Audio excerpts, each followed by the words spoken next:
미국이 앞으로 3, 4년 동안 투자할 것들, 방산, 항공우주 산업이나 아니면 AI 쪽, 아니면은 뭐 스테이블 코인 관련, 미국이라는 슈퍼파워, 그리고 트럼프가 완전체가 돼서 의회랑 행정부랑 이런 걸 다 갖고 자기 맘대로 했을 때 그거에 다 휘둘리는 거잖아요. 모든 이슈들이 다 휩싸이다 보니까 투자에서 가장 중요한 요소가 달라졌다. 근데 사실 그런 기회는 진짜 5년에 한 번, 10년에 한 번 오는 이유가 사실 사람들이 가치를 보거나 미래를 보는 것들이 생각들이 다 비슷비슷하니까, 그러니까 가끔 5년에 한 번 이런 큰일이 있을 때나 기회가 오는 거라서, 저는 반감기 이슈보다는 이제는 그러니까 금리 이슈가 더 유효할 수 있다. 그래서 어떻게 보면 미국 주식이나 다른 금 같은 자산과 좀 비슷해지는 경향이 있을 것 같아요.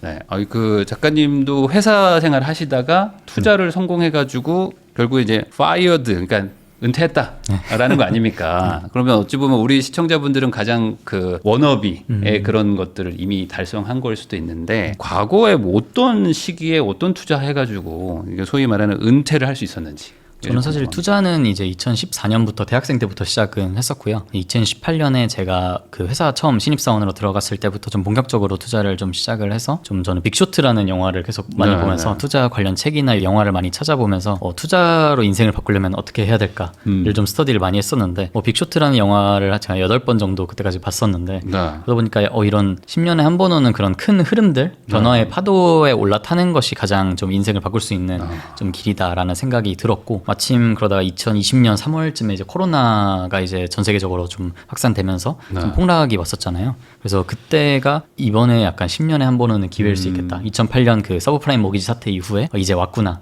이때 좀 인생을 바꿔야겠다라고 해서 그 같이 투자하는 친구들과 같이 계속 매일 이제 전화하고 카톡하면서 이 기회를 좀 놓치지 않기 위해서 좀 투자를 많이 했던 것 같고요. 저는 이제 폭락 때 원래 이제 투자하고 있던 자산들을 어느 정도 좀 정리를 하고, 그 코스피가 그때 2000, 제 기억하기로 2000 정도까지 떨어졌을 때 이미 주변에서 이렇게 많이 떨어졌으면은 바닥이다, 매수를 해야 된다라고 해가지고 엄청 많이 샀었어요. 증권사 다니는 친구들도. 그리고 1900을 깨니까 1900은 다이아몬드 바닥이다, 코스피는. 너무 단단하다. 네, 주변 이제 그 빚까지 다 모아가지고 이제 사야 된다라고 했는데, 그러면 안 되잖아. 그 인생에 한 번 오는, 그러니까 10년에 한 번 오는 기회는 1900까지 떨어져서는 사실 안 되는데 좀 더 내려가야 되는데 해가지고. 그때도 안 샀어요? 네, 저는 좀 사긴 했는데 저는 1000까지 떨어질 때까지 저는 그렇게 생각했어요. 이 대폭락 때 가장 피해야 되는 게 현금이 다 떨어지는 거다. 왜냐면 현금이 떨어지면 이 싸게 주술 수가 없잖아요. 그렇죠. 그걸 싸게 주술려고 기회를 잡는 건데, 그래서 코스피가 1000까지 떨어져도 잡을 수 있을 정도로 이제 분할 매수를 좀 해가지고, 처음에 뭐 1900까지 떨어졌을 때 가진 거의 5%, 나머지는 10%, 15% 이렇게 떨어질 때마다 늘려가면서 사자라는 식으로, 그래야 이제 평균을 잡아도 무릎 쪽에 이제 평균이 가중으로 잡히니까 이렇게 늘려가면서 샀었고, 그때는 제가 이제 신한카드라는 회사 다니고 직장을 다니고 있었어서 그 신한지주는 망하지 않겠지, 신한금융지주랑 뭐 기업은행 이런 이제 안 망할 것 같은 회사들 이제 위주로 좀 모아서 몇 주 만에 이제 제 생일날 이제 3월 23일에 그 저점을 찍었어요. 그래서 그때부터 한 몇 주 만에 몇십 프로 수익률을 얻고, 그렇게 큰 수익을 내본 게 처음이었으니까 이거 큰 반등이 온 것 같고 인생의 기회를 잡은 것 같다라고 생각을 해서, 그때부터 이제 제가 좀 투자하고 있었던 이제 미국 주식이랑 비트코인, 뭐 이더리움 이런 쪽으로 많이 옮기기 시작했죠. 그 뒤로도 많이 올랐는데. 그 뒤로 많이 올랐죠. 그 전에 어느 정도 이제 정리를 하고 이제 나와서 코인 쪽으로 갔다. 맞습니다. 코인은 제가 2018년부터 사실 투자를 했었는데, 그때 저는 이더리움이 125만 원일 때 처음 사가지고 한 12만 원, 14만 원일 때까지 떨어졌어요. 마이너스 90%대까지 이제 계속 모은 거죠. 모으다가 이제 반등을 확인하고 그걸 이제 다 비트코인과 이더리움 쪽으로 넘어가서, 이제 비트코인 평단이 한 800만 원대 정도 되고 이더리움 평단이 한 20만 원대 정도 됐으니까 그들은 한 10배, 20배 정도 됐죠. 이게 보면은 뭐 저도 약간 비슷한 것 같기도 한데, 저도 인생 바꾼 게 사실은 그 부동산 막 폭락장 그때 막 하우스푸어 시절 때 그때 지방에 막 투자해서 막 됐던 거였는데, 다들 말릴 때 샀거든요. 그러니까 결국에 인생 바꾼다는 거는 어찌 보면 엄청난 하이 리스크를 감수하고 막 들어가는 건데, 그때 이왕 바꾸는 거 사실은 많이 빠졌을 때 가야 좀 아까 말한 다이아몬드 바닥이라는 것처럼 좀 더 빠져보면 얼마 빠지겠어 하면서 좀 마음 편하게 들어갈 수 있는데, 이게 투자를 좀 해본 사람들은 들어가면 또 나올 수 있겠지라지만 처음 할 때는 그게 쉽지 않잖아요. 이게 더 빠질 수 있다는 거, 막 공포감이 있잖아요. 그게 있었던 것 같아요. 말씀하신 것 중에 이제 본질이라고 생각하는 게 있는데 남들이 하이리스크라고 생각하는 것에 사실 기회가 있는 거잖아요. 근데 저는 사실 그때 비트코인이랑 이더리움을 샀을 때 하이리스크라고 생각하지 않고 오히려 로우리스크라고 생각을 했었거든요. 네. 오히려 현금보다 더 그 리스크가 낮다. 왜냐면 현금이라는 거는 계속 그 코로나 때 사실 반등했었던 이유가 미국에서 무제한 양적 완화를 한다. 돈을 무제한으로 찍어내겠다. 그 자체는 돈의 가치가 계속 무제한으로 떨어질 수 있다는 뜻이잖아요. 그러다 보니까 화폐를 역배팅하고 화폐를 이제 숏을 치는 거죠. 네. 숏을 친다는 거는 결국 빌려서 파는 거니까 현금을 빌려서 자산을 사면은 현금의 숏을 치는 거네. 네. 그리고 현금의 숏을 쳐서 비트를 사야겠다. 이게 훨씬 안전하겠다라고 생각해서 그때 했었는데 남들은 오히려 현금보다 비트를 더 하이리스크라고 생각을 했기 때문에 그러니까 시장에 사람들이 많이 들어와 있으면은 어떻게 보면은 더 들어올 사람들이 있어야 비싸게 팔 수가 있는 거잖아요. 넘길 수가 있는 거잖아요. 네. 근데 그 당시에는 다 시장 밖에 사람들이 나와 있었으니까 올라갈 상방이 높았던 것 같고 그리고 이제 밖에 있는 사람들이 이제 없어. 들어올 나보다 비싸게 사줄 사람들이 없어. 그럼 사실 상승 여력은 끝나는 거거든요. 그래서 그런 것들을 저는 계속 보려고 하는 것 같아요. 네, 사실 이 부동산 판도 비슷한 게 22년, 23년에 막 엄청난 하락을 했었거든요. 강남도 뭐 한 20-30% 이상 빠졌었는데 그때 아무도 안 산다. 이제 절대 사면 안 된다고 할 때가 사실 다 시장을 떠나 있었을 때고 그때 산 분들은 지금 거의 뭐 60%, 70%가 올라버렸거든요. 그러니까 그런 것처럼 남들이 안 할 때 하는 게 정답인데 제가 이제 궁금한 거는 그 정답을 아는데도 사람들은 못 하잖아요. 그러니까 그게 더 빠질 것 같다는 걱정들을 하니까 네. 그럼 결국에 그 자산에 대한 이해도가 높지 않으면 안 되는 거 아니냐. 맞습니다. 공부가 그래서 제일 중요한 것 같아요. 네. 근데 저는 뭐 요즘에 이제 좀 코인에 관심이 있어서 그런데 2018년 그때만 해도 비트코인 시장으로 봤을 땐 그래도 초창기 아닌가? 그래도 초창기죠. 저는 그때 사실 늦었다라고 생각을 했어요. 그때도. 왜냐면은 뭐 17년 붐 10,000원에 산 사람보다 늦었으니까. 맞아요. 저는 18년을 시작했으니까 2017년 붐이 끝나고 이제 하락장 시작 때 저는 시작을 한 거거든요. 어떻게 보면. 그래서 좋은 시기 다 놓쳤네 라고 생각을 했었고 2013년 붐도 놓쳤었고 이미 2013년, 2017년 때 돈을 어마어마하게 부신 분들의 스토리를 들으면서 너무 늦은 거 아닌가라고 오히려 저는 걱정했었는데 지금 돌이켜보면은 뭐 빠르기도 했던 것 같아요. 그렇죠. 그때라도 안 했으면 또 큰일 맞아요. 났었으니까. 그러면 결국에 이 큰 돈을 벌고 뭔가 인생에 한번 좀 소위 말하는 인생 역전을 하는 거는 큰 하락이 한번 왔을 때 그때다라고 봐야 될까요? 그때가 가장 쉬운 기회긴 하죠. 근데 사실 그런 기회는 진짜 5년에 한 번, 10년에 한 번 오는 이유가 사실 사람들이 가치를 보거나 미래를 보는 것들이 생각들이 다 비슷비슷하니까 그러니까 가끔 5년에 한 번 이런 큰일이 있을 때나 기회가 오는 거라서 사실 그런 것만 기대하기에는 좀 아쉽긴 하지만 대신 이런 폭락이 왔을 때가 가장 쉬운 기회긴 한 것 같아요. 확실히. 그러면은 약간 인간 지표를 보시는 거예요? 인간 지표? 제 스스로도 인간 지표고 인간 지표를 많이 보려고 하는 편입니다. 약간 저는 투자를 잘 하려면은 내 스스로 인간 지표화를 잘 해야 된다고 생각을 하거든요. 네. 사람마다 그게 달라요. 왜냐면 저도 그러니까 남들보다 조금 덜 무서워한다 아니면 더 무서워한다 이런 게 좀 있거든요. 저는 약간 좀 덜 무서워하는 편인데 그거에 맞춰가지고 내가 이 정도 무서우면 시장은 얼마만큼 무섭겠구나라는 거를 약간 좀 일지로 조금 트래킹을 하는 아는 지인들 중에 인간 지표를 몇 명 삼아도 되잖아요. 그럴 수 예를 있죠. 들어 우리 친구 철수가 예를 들어 집 산다고 하면 꼭지다 뭐 이런 거 있잖아요. 맞습니다. 그게 되게 좋은 지표인 친구 매매라고 저는 하거든요. 네네. 그래서 그 친구가 공부를 1년 동안 열심히 해가지고 여기에 이제 인생을 건다 이렇게 하면서 이제 샀어요. 근데 거기서 30% 하락했어요. 그때 나면 사면 그때쯤 얘보다는 이제 30% 싸게 사는. 그러면 지금 시장에 어떤 다양한 자산군들이 있는데 뭐 예를 들어 미국 주식도 있고 국내 주식도 있고 코인도 있는데 지금은 어떤 분위기인 거예요? 저는 사실 이제 금리 인하기가 막 시작할 수 있는 시기잖아요. 어떻게 보면 코로나 때 금리 인하를 쫙 했다가 돈을 쫙 풀었다가 말씀하신 부동산 하락장 때 금리를 쫙 이제 긴축하면서 좀 풀었다가 다시 이제 좀 풀려고 하는 때라서 사실 결국에 우리 투자 자산이 왜 우상향할 수밖에 없느냐 생각해 보면은 그 가격으로 되는 게 결국 돈으로 가격이 환산되는 건데 돈의 양이 많아지니까 분모가 많아지니까 가격이 계속 오를 수밖에 없는 거잖아요. 그러다 보니까 결국에 우상향할 수밖에 없는데 그 와중에서 이 화폐 가치 하락을 어떤 게 가장 좀 해지를 해줄 수 있느냐를 생각해 보는 게 전 좋은 것 같고 그런 의미에서는 저는 사실 뭐 비트코인 해지 자산으로서의 밸류도 지니고 있고 금은 이미 어느 정도 모든 사람들이 아까 말씀드린 것처럼 금이 가치가 있다는 거는 전 세계 사람들 중에 이견을 가지는 사람들이 대부분 없는데 이미 자리를 잡았으니까 비트코인은 여전히 이게 금 같은 해지 자산으로서 가치가 있어? 라고 의문을 가지시는 분들이 아직 있기 때문에 그러니까 시장 바깥에 있는 분들이 많기 때문에 들어올 분들이 여지가 아직 좀 남아있다 라고 생각을 하고 그동안 이제 비트코인은 7년, 21년 뭐 이렇게 지나오면서 원래 개인들만의 판이었다면 이제 정부에서 뭐 미국에서 전략적 비축 자산으로 선정을 하고 기관들이 본격적으로 들어올 수 있는 판이 생기고 있기 때문에 좀 더 이제 한번 이제 수요가 좀 더 들어오지 않을까라는 생각을 하고 있어서 네. 상방과 하방이 둘 다 있는 자산이다. 라고 생각은 하고 있습니다. 지금 가격으로만 보면 좀 많이 오르기도 했지만 아직 시장 바깥에 참여 안 한 사람이 워낙 많으니 네. 전 세계인으로 보면 뭐 가지고 있는 사람보다 안 가지고 있는 사람이 훨씬 더 많으니까 이게 시간의 문제지 결국에 재평가를 받을 것이다. 그렇죠. 대신에 가격 자체는 지금 올라온 건 맞잖아요. 그렇죠. 뭐. 저는 근데 투자를 하면서 물타기를 했을 때보다 네. 뭔가 불타기를 했을 때 더 좋은 결과가 있었던 경우가 생각보다 많더라고요.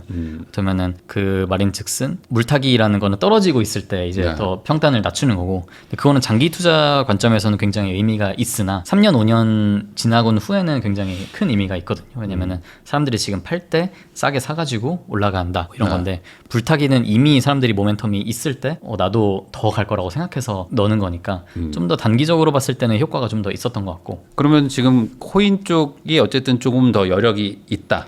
뭐 저는 단기적으로 있다고 봐도. 네, 단기적으로 봐도 그렇게 생각을 좀 하고요. 어떻게 보면은 지금 이제 막 지니어스 스테이블 코인 법안이 미국에서 통과되고 있고 네. 미국의 비축 자산으로 이제 막 시작하는 와중이기 때문에 어떻게 보면 판은 이미 어느 조건들은 정해놨고 지금 대신 대외적인 이슈들, 지정학적인 그런 뭐 미중 관세 전쟁이나 아니면은 뭐 이스라엘과 이란 네. 간의 갈등 때문에 사실 막혀 있는 부분들이 저는 굉장히 많다고 생각을 해서, 이 기관들이, 금융사들이, 전통금융 이제 월스트리트에 있는 금융사들이 본격적으로 이제 스테이블 코인 관련이나 이더리움 관련 이런 파이낸싱하는 툴들을 많이 내놓고 시장에 좀 선보이는 시기가 오면은 그때 본격적인 상승이, 기관 수요가 좀 많이 오지 않을까라고 생각을 하고 있고요. 그럼 어찌 보면 작가님이 2018년에 약간 늦었다 생각하고 코인 샀을 때 돈을 번 것처럼 지금도 다들 약간 늦었다고 생각하지만 나쁘지 않은 타이밍일 수도 있을까요? 사실 뭐 미래를 완전히 예측할 수는 없겠지만 저는 일단 그렇게는 보고 있습니다. 아니 근데 이게 코인 쪽은 항상 그 얘기가 있죠. 반감기 때문에 또 이제 연말까지 쭉 올라갔다가 또 내년에 또 빠질 것이다. 패턴상 뭐 이런 얘기도 있어서 좀 들어가기 겁난다 하시는 얘기도 있거든요.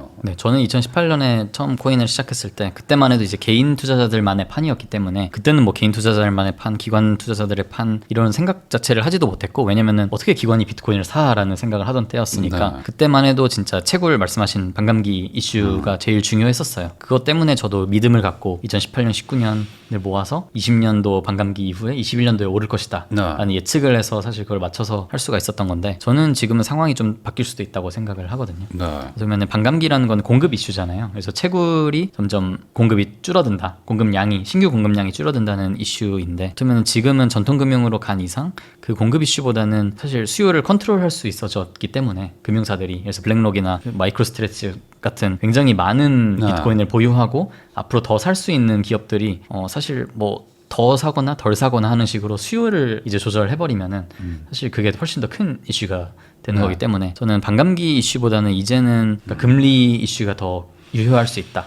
그래서 어떻게 보면은 미국 주식이나 다른 금 같은 자산과 좀 비슷해지는 경향이 있을 것 같아요. 이제는 기관이 들어왔기 때문에 과거 같은 그런 단순 패턴 반복이 일어나기는 좀 어려울 수 있다. 네, 예전만 해도 개인들만의 판이었기 때문에 좀 디커플링해서 가는 면들이 좀 있었는데 지금은 조금 다르지 않을까 생각을 하고 있습니다. 아무래도 이제 훨씬 더 자금 여력이 큰 뭐 이제 기관들이 들어오니까 과거랑은 좀 패턴이 달라질 수도 있을 것 같네요. 그러면은 아까 말씀하셨던 어떤 10년 만에 한번 오는 뭐 큰 기회 이런 것들이 결국에는 확 빠졌을 때 남들이 여긴 안 돼 하면서 다 떠난 곳에서 사실 기회가 오는 건데 그런 곳 중에 하나가 지금 국장 아닌가요? 지금 국장도 작년 말 연초만 해도 아무도 안 산다고 했는데 그때가 사실 지금은 다들 뭐 지금 국장 산다고 그러고 있으니까 여긴 어떻게 해석을 해야 됩니까 지금?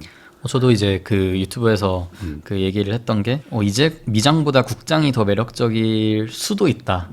그렇게 믿어지진 않지만 혹시 그런 세계가 올 수도 있다는 약간 가능성을 타진한 적이 있었는데, 결국에 이제 트럼프가 이제 약달러를 원하고, 약달러라고 해도 원화가 더 약해지면 의미가 없는 거지만 약달러를 원하고 결국에 국내 쪽으로, 그러니까 미국의 외부 투자 수요를 조금 죽이려고 하잖아요. 투자세 같은 것도 하고, 그래서 미국의 슈드 같은 이제 배당으로 소득을 받던 분들은 갑자기 세금을 많이 내야 되는 경우가 생길 수도 있다 보니까 이럴 바에는 좀 국장이 낫지 않나 라고 이제 매력도가 좀 쉬프트되는 시기가 있을 수 있다고 생각을 했었고, 지금 또 트럼프가 사실 이렇게 마음대로 날뛸 수 있는 거는 이제 상하원 이제 의회를 다 장악을 했고 행정부도 장악을 하고 있고 어떻게 보면 이제 연방 대법원까지 네. 자기네 공화당 편으로 가고 있기 때문에 본인의 공약을 완벽히 이제 이행할 수 있는 확률이 높아지는 거잖아요. 사실 우리나라도 이번에 대선이 끝나고 나서 어떻게 보면 의회와 뭐 행정부와 뭐 이런 것들을 다 어느 그렇죠. 정도 다 맞춰진 퍼즐이 맞춰진 완전체가 된 그 정권이 생겼기 때문에 공약 이행률이 조금 높을 수는 있지 않을까. 그래서 어떤 정책이든 뭐라도 하긴 할 것 같아서 네. 그렇게 코스피가 5천을 가진 못한다고 하더라도 가기 위한 뭔가 특단의 조치를 펼칠 수 있는 환경이 조성이 됐기 때문에 그거에 대한 대응은 약간 준비는 하고 있어야 된다고 생각합니다. 그러면은 뭐 예를 들어 절대 하면 안 된다고 하는 게 뭐 코스피 지수 투자 뭐 이런 거잖아요. 네네. 근데 예를 들어 그런 식으로 국장 전체적으로 뭐 5천 간다 하면은 지수 투자 뭐 이런 것들도 나쁘진 않을 수도 있겠네요. 저는 올해까지 지금 올해 뭐 상반기가 지났지만 올해까지는 되게 유효했던 투자 방법이라고 생각을 하고 지수 투자. 지수가 앞으로 뭐 어떻게 될지는 뭐 완벽히 예측할 수는 없겠지만 앞으로 뭐 나쁘지는 않지 않을까. 예전만큼 뭐 완벽히 실패하는 뭐 전략은 아닐 수도 있다고 생각하고. 그러면은 지금 막 폭락해 있는 뭐 네. 이런 자산 네. 뭐 이런 것들은 혹시 금융자산에서는 지금은 없는 건가요? 폭락해 있는 자산들 예를 들어 막 한 4월, 3월 요럴 때는 좀 그때 한번 확 빠졌을 때 그럴 네네. 때는 샀을만 했는데 네. 지금 약간 회복을 한 거죠. 지금 이래저래. 회복을 했죠. 왜냐면 4월에 아마 같이 사신 분들은 다 50%에서 100% 정도 수익률을 다 보셨을 거라고 생각을 해가지고 네. 많이 오르긴 했죠. 테슬라도 거의 그러니까요. 네, 반토막 났던 때여서 많이 좀 올라왔고, 그래서 잘 고르신 분들은 이미 한 2배 정도 수익을 보셨으니까 그때만큼은 아니지만 그래도 저는 더 올라갈 여지는 남아있다고 생각해요. 그럼 여전히 시장에 참여자가 더 들어올 만한 거는 말씀하신 대로 약간 암호화폐, 가상자산 쪽. 저는 미국 주식도 사실 장기적으로는 굉장히 좋다고 생각해요. 미국 주식도. 사실 그 트럼프라는 정치인이 네. 결국에 그 Make America Great Again을 하고 싶어하고 그 본인의 의미의 Great은 본인의 지지 기반인 이제 제조업 중심의 그 경제 부흥을 이끌어내고 싶고, 네. 그러다 보니까 지금 약달러가 필요한 거고, 달러 약세와 그러면은 그런 좀 이슈들이 필요한 건데, 트럼프 때문에 사실 미국의 시장의 투자 매력도가 떨어진 감이 있다고 생각하거든요. 네. 근데 사실 장기적으로 보면은 트럼프가 결국 이 정권이 끝나고 나면은 다시 회복될 수도 있는 부분이기도 하고, 그러면은 미국만 할 수 있는 것들에 대한 매력도는 아직도 여전하다고 생각해서, 그래서 빅테크 같은 거는 사실 뭐 한국이나 배당주는 사실 한국에서 투자할 수 있지만 빅테크는 뭐 중국이나 일본이나 한국에서 대체제가 없는 경우가 많잖아요. 네. 그래서 그런 부분들은 여전히 매력도가 있을 것이다 라고 생각을 하고, 네. 트럼프가 앞으로 정권 초에 하던 일들을 계속 이어간다면은 저는 방산 쪽이나 이런 쪽도 되게 계속 매력이 있을 수 있지 않을까 생각을 하고, 전통적인 방산주들보다 로키드 마틴이나 이런 데들보다 그래서 팔란티어 같은 애들이 갖고 있는 파이를 늘려가기 시작하고, 그래서 우주 산업도 스페이스 X만 원래 그런 쪽을 갖고 있다가 이제 스페이스 X랑 일론 머스크랑 이제 트럼프가 싸우는 걸 보여주면서 네. 스페이스 X의 대체제를 좀 찾으려고 하는 움직임이 있을 수 있지 않을까 네. 생각을 해서, 뭐 로켓랩 같은 좀 그런 대체 투자 아이디어도 좀 생각해보는 편이고. 결국에는 항상 이 투자의 핵심은 좀 남들이 막 쏠리는 것보다는 남들이 좀 덜 쏠리거나 뭐 이런 데서 지금 기회를 찾으려고 노력을 하시는 거네요. 네, 2-3년 동안 좀 뭔가 이어질 수 있는 흐름을 좀 보려고 하는 것 같아요. 그래서 네. 저는 뭔가 바텀업으로 종목부터 해서 찾으려고 한다기보다는 약간 탑다운으로 생각해 보려고 하는 편이거든요. 네. 그러면은 지금껏 가장 투자에 있어서 가장 영향을 크게 끼치는 게 뭐냐라고 하면은 트럼프의 지금 트위터잖아요. 그렇죠. 입이잖아요. 그러다 보니까 트럼프가 원하는 게 뭐고 트럼프의 미국이 원하는 게 뭘까?